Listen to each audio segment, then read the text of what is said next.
is Johnson Mwakazi, and I'm here to talk to you about cocoa. As a cocoa farmer, I'm sure you know very well what large units like this one behind me are used for. Private companies, large local cocoa brokers, and cooperatives all operate them.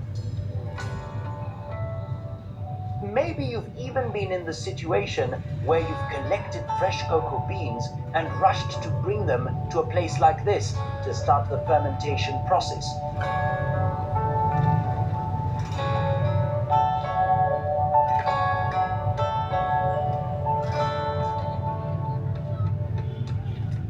Did you do that in that 6-hour time frame that farmers have between cutting open the cocoa pods and starting the fermentation process? Most farmers I know around here tell me they do this all the time. They rush to sell their beans and end up selling them at very, very low prices. That's no reward for such hard work, is it? But what if I told you you could do all this by yourself?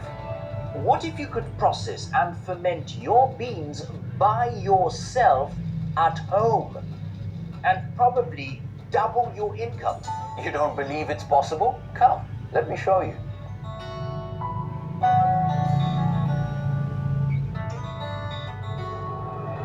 Okay, take a look at this cocoa bean. And what about this one? Can you see any difference? No? That's because there is really no difference. They are both of really high quality, high export quality. Only this one comes from a large processing facility, but this one right here comes from Max's farm in Ambanza, Madagascar. Max sorted, fermented, and dried beans like this by himself at home. So, if Max can do it in his own small farm, then you can also do it. And you know what? In Côte d'Ivoire in Africa, which is the largest cocoa producer and exporter in the world, almost all cocoa beans are processed by smallholder farmers just like you at home. Do you want to see how? It's real simple and there is no magic involved.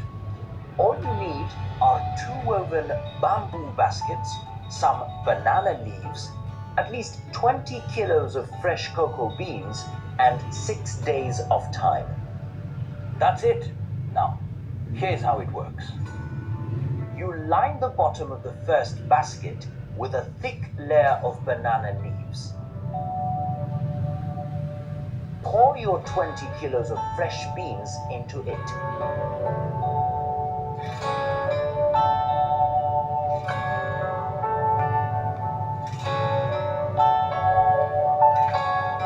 Cover by bending the leaves. And leave your basket in a closed shed for 2 days. When you come back 2 days later, you'll see that your beans have already started fermenting, heating and turning brown. So remember how I said you will need 2 woven baskets? This is where the second one comes in. You'll need to take the second basket, line it with some new banana leaves, and transfer the beans. And then again, wait for 2 days. After that, you take your first basket again, line it with fresh banana leaves, transfer the beans,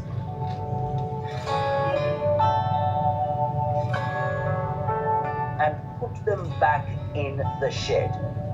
Now this time for 1 day. And when that's done, you'll do this one last time. You'll swap the beans into the second basket and leave them for 1 day. So 2 days, 2 days, 1 day, 1 day.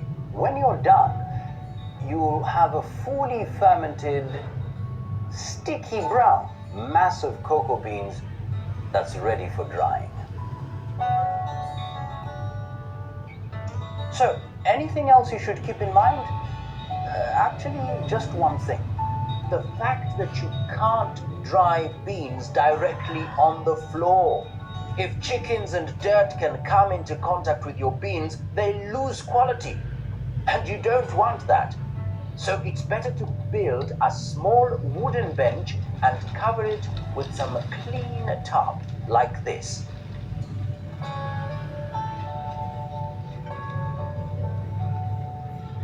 Lay your beans out on the tarp every morning to let them dry.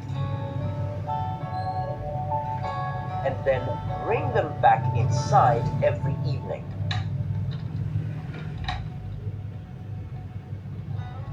You may need to do this until they're nice, a bit crispy and dry. This can take a while, up to about 15 days, but it's usually quicker. But what if it rains?